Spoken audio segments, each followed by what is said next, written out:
Udah? Ya. Ya, 3, 2, udah. Ya. Baik, viewers sekalian, ini sekarang saya bersama Mbak Titi Anggraini, Direktur Eksekutif Perludem. Nah, beliau beberapa waktu lalu memposting satu status, bunyinya gimana Mbak? Jadi waktu itu saya menulis begini, bertemanlah dengan orang yang dekat denganmu saat engkau tidak berkuasa, dan menjaga jarak denganmu saat engkau dalam kekuasaan. Dialah sejatinya teman. Jadi intinya gini loh, kalau ingin mengukur teman yang benar itu yang kayak apa, yang berteman dekat denganmu saat kau sedang tidak dalam genggaman kekuasaan, tetapi menjaga jarak ketika engkau justru sedang dalam kekuasaan itu. Itu poin sederhana dari mekanisme kontrol sebenarnya. Teman yang baik itu akan selalu menjaga tanpa harus kemudian berada di dalam lingkaran kepentingan. Jadi teman yang baik itu yang menjaga jarak gitu ya dari ketika kita berpuasa, bukan yang memanfaatkan gitu ya. Nah, belakangan kita lihat kadang kalau seseorang menjadi posisi dewan misalnya, bahkan ketika menjadi calon juga sudah menjanjikan posisi tertentu, misalnya nanti kamu jadi staf saya, kalau saya ini kamu kan murid saya misalnya, mahasiswa saya misalnya, atau kamu kan anaknya siapa, kemudian menjadi staf saya aja ya. Padahal beberapa kasus saya perhatikan malah calon anggota DPRD itu bahkan tidak tahu apa, atau mungkin tidak sadar bahwa DPRD pun stafnya bukan staf anggota loh. Tenaga ahli DPRD itu komisi atau komisi atau fraksi dan pimpinan. Nah, kalau dia menjanjikan staf itu sudah ini sekali gitu, kecuali dia mau membayar sendiri dengan gitu ya Mbak ya. Ya, jadi mungkin saya cerita dulu latar belakang atau ilustrasi kenapa kemudian saya menulis status itu ya. Saya sehari-hari bekerja di Perludem, Perkumpulan untuk Pemilu dan Demokrasi. Tentu punya relasi yang sangat intens dengan banyak pejabat publik, baik pejabat publik di sektor penyelenggara pemilu ataupun di institusi politik. Nah, problem besar dalam praktik pemilu ataupun demokrasi kita adalah sesungguhnya ketika politik tidak diikuti oleh moralitas atau etika. Jadi banyak hal yang disikapi secara tidak proporsional. Bagaimana kita memperlakukan sebuah kekuasaan, bagaimana kita memperlakukan sebuah jabatan. Harusnya itu kan sebagai sebuah posisi yang memang melekat moralitas dan etika di dalamnya untuk menjaga integritas, perilaku yang etis dan lain sebagainya. Tetapi ini refleksi pribadi sebenarnya. Misalnya sebagai pegiat pemilu, sebagai aktivis organisasi non pemerintah atau disebut dengan civil society organization, itu ada satu teman yang pernah bilang kepada saya, pemantau pemilu itu tidak boleh tidur bareng dengan penyelenggara pemilu. Tidur bareng tuh dalam artian gini ya, jangan main mata dan jangan bikin affair ya, bahwa ada batasan-batasan yang kita itu harus jaga sebagai posisi kita dalam kapasitas sebagai pemantau dengan penyelenggara. Istilahnya ada etika yang dalam konteks profesi yang harus betul-betul kita pelihara.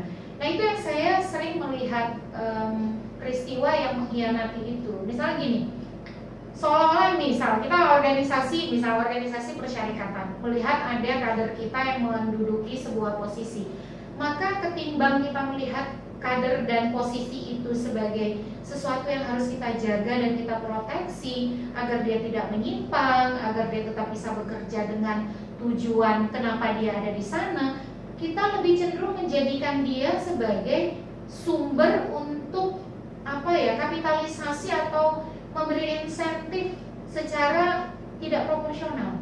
Jadi ada kecenderungan untuk mengabaikan kapasitas, kompetensi, dan lebih mengedepankan kedekatan, lalu kemudian hubungan-hubungan personal yang sifatnya bahkan emosional gitu. Akhirnya apa?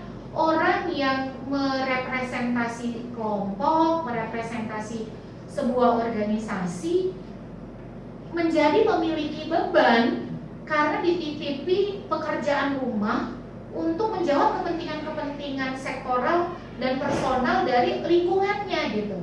Akhirnya alih-alih dia tidak bisa menjadi optimal untuk mengemban amanahnya karena terlalu banyak titipan-titipan yang harus dia perjuangkan. Yang notabene kadang-kadang titipan itu tidak relevan dari sisi kapasitas dan juga kepentingan keberadaan dia dari situ.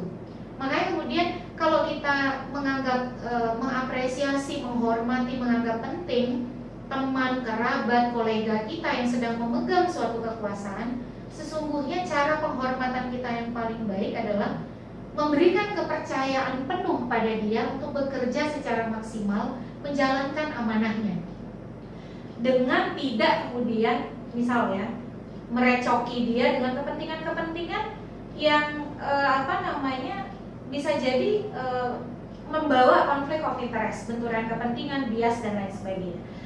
Jadi sebagai contoh, saya punya banyak sahabat, teman yang menjadi penyelenggara pemilu. Bagaimana cara saya menghormati mereka?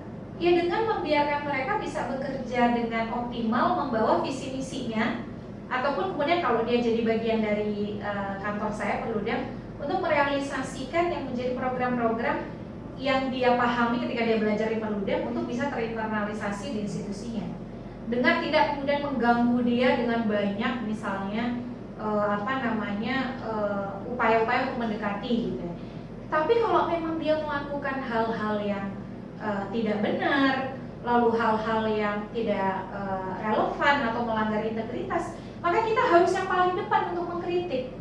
Jadi justru kehadiran kita adalah ketika dia sedang tidak memegang kekuasaan, bagaimana kita membangun bersama visi agar kekuasaan itu bisa diisi oleh orang-orang terbaik. Tetapi ketika dia sudah ada di dalam kekuasaan, biarkanlah dia memenuhi visi misi program dia untuk dia realisasikan dalam jabatan itu. Dan jangan ganggu dia, goda dia justru dengan hal-hal yang sifatnya penuh dengan personal interest atau kepentingan pribadi.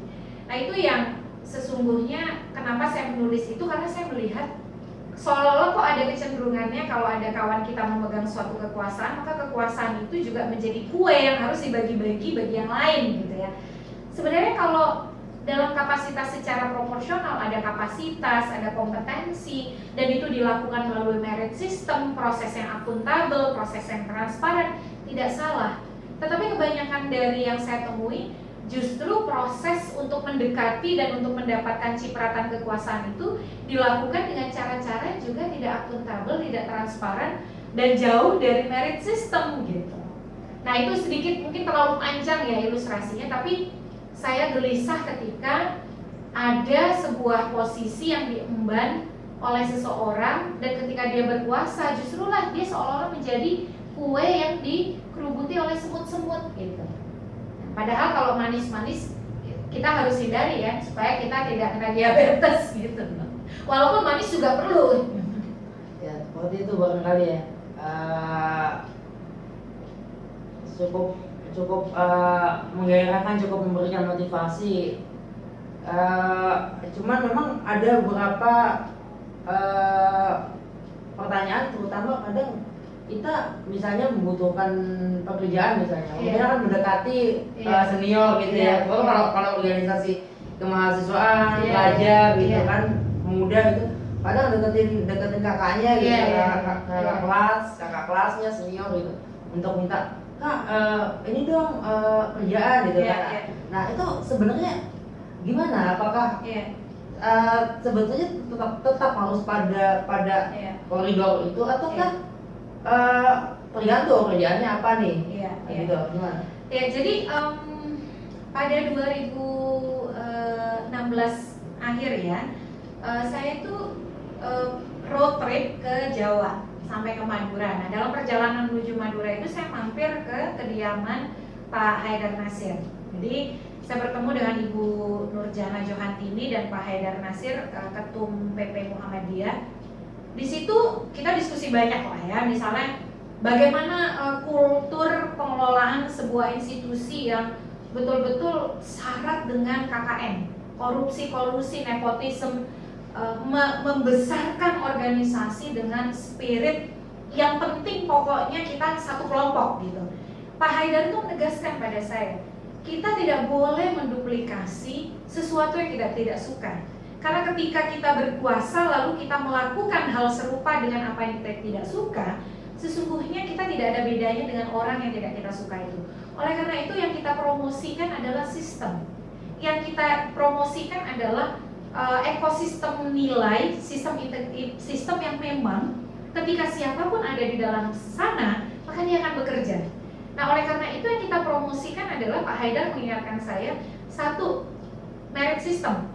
Di sana ada transparansi, akuntabilitas, profesionalisme. Dengan demikian maka yang kita jaga itu adalah sesuatu yang lebih besar gitu. Memang akhirnya untuk membangun itu memerlukan komitmen yang tidak mudah. Kita harus berhadapan dengan banyak orang yang suka jalan pintas. Apalagi kan kemudian ada perasaan teraniaya, sehingga ketika ada orang yang berada pada posisi penting, itu seolah-olah menjadi pembuka untuk keluar dari situasi tertindas dan lain sebagainya. Tetapi itu tidak jadi jawaban untuk sebuah kepentingan yang lebih jangka panjang. Nah, saya akhirnya berpegangan pada perkataan beliau bahwa jangan pernah memberlakukan sebuah sistem yang sesungguhnya itu sesuatu yang ketika kita ada di luar kita juga tidak menyukainya. Maka berlakukan sebuah aturan main yang memang dia kompatibel untuk siapapun sehingga ada kepentingan maslahat yang lebih besar yang kita bisa peroleh. Nah, kembali tadi ke pertanyaan, apakah kemudian keberadaan kita sebagai makhluk organisasi, makhluk yang bagian sebuah kelompok itu tidak bisa membawa manfaat bagi kelompok kita? Ya, saya kira bergantung kepada spektrum dari institusi atau organisasi yang kita kelola. Kalau yang dikelola itu adalah perusahaan pribadi, perusahaan privat, private sector, tentu keleluasaan kita untuk melakukan rekrutmen lebih besar gitu ya. Walaupun kalau private sector pasti mikir-mikir tidak akan mau dia merekrut orang yang tidak membawa keuntungan atau insentif bagi keuntungan yang lebih besar. Nah, tapi kalau institusi publik menempatkan orang ya harus the right man on the right place. Tentu misalnya kalau di Perludem tentu saya akan lebih merasa nyaman kalau saya bekerja dengan orang yang saya tahu track recordnya, bagaimana dia di perguruan tinggi, bagaimana dia mengelola organisasi. Tentu akan lebih nyaman kalau dengan orang-orang yang seperti itu. Maka di samping pemahaman pengetahuan soal rekam jejak personal, tentu juga pengakuan pada kapasitas jadi penting kan. Nah, yang jadi problem adalah kadang-kadang kalau kita ini terlibat dalam sebuah komunitas, seolah-olah yang harus dikedepankan adalah diakomodir dulu, kapasitas belakangan. Nah, justru menurut saya itu yang menjatuhkan marwah organisasi, menjatuhkan marwah sebuah entitas kelompok. Kalau memang kelompok ingin dikenal sebagai kelompok yang punya kredibilitas, maka selain misalnya mencoba untuk mencari kesempatan, tetapi juga harus dipersiapkan dengan kapasitas. Karena pada dirinya juga melekat nama baik, melekat rekam jejak, sehingga ketika orang merekrut dia, jangan sampai kemudian stigmanya adalah dia kan direkrut bukan karena kapasitas, tapi karena deketnya aja. Yang pertama, organisasi menjadi kena imbas. Yang kedua, ya akhirnya ini melanggengkan stigma yang justru menjerumuskan organisasi pada stigma yang buruk gitu. Makanya saya bilang saya tidak anti pada upaya untuk mengakomodir organisasi untuk mengisi posisi-posisi. Tetapi organisasi juga punya kewajiban untuk menyiapkan orang-orang yang mau dia masukkan dalam posisi-posisi itu. Contoh gini ya, rekrutmen misalnya, rekrutmen penyelenggara pemilu. Tidak bisa hanya karena kita satu organisasi, pokoknya harus jadi. Kalau memang misalnya kita sudah tahu akan ada rekrutmen pada posisi itu, sejak awal persiapkan. Ayo buat pelatihannya, ayo buat penguatan kapasitasnya. Sehingga ketika dia mengisi posisi itu pun yang ada di dalam pandangan masyarakat ya memang karena dia mampu, terlepas dari organisasinya apapun itu gitu. Karena saya percaya bahwa orang yang pernah berada dalam satu organisasi, dia lebih teruji dari sisi bagaimana mengelola konflik, bagaimana kepemimpinan, bagaimana berinteraksi dengan orang banyak. Tetapi satu sisi justru itu juga membawa tanggung jawab yang besar agar dia bisa terus membuat harum nama organisasinya gitu, bukan kemudian malah melahirkan stigma-stigma yang justru membuat organisasi terpuruk. Itu barangkali ya. Cukup barangkali kita Iya. semakin mendekati makin. Ini terima kasih lagi. Terima kasih.